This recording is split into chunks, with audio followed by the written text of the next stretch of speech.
साथीहरु आज चाहिँ म यो सागहरु मिक्स गरेर बनाउन आँटेको छु।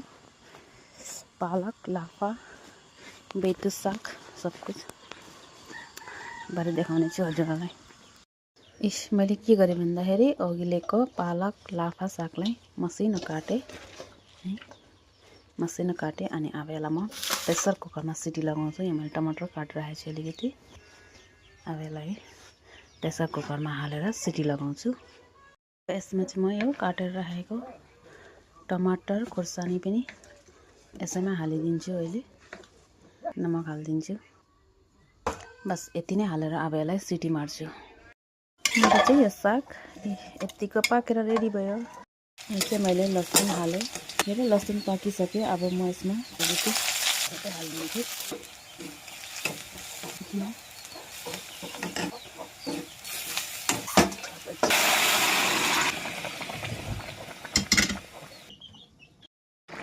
मेरो यो सागहरु अब पाक्यो उम्लिँदैछ।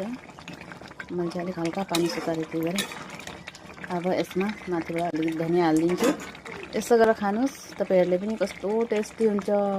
साग नखाने मान्छेहरुलाई पनि मतलब र कसैले त पालक सालक यस्तो मन पराउँदैन नि त, त्यसलाई पनि बहुत राम्रो हुन्छ। तपाईले आलु पनि मिक्स गरेर बनाउन सक्नुहुन्छ। तर मेरो चाहिँ अब घरमा आलु खाँदैन नि त मेरो सासूआमाले, त्यसले गर्दाखेरि मैले चाहिँ आलु नमिक्स गरिकन यसरी बनाएर यस्तो टेस्टी हुन्छ नि। तपाईहरुले पनि एकबार ट्राई गर्नुहोस्। आजको डिनर रेडी भयो।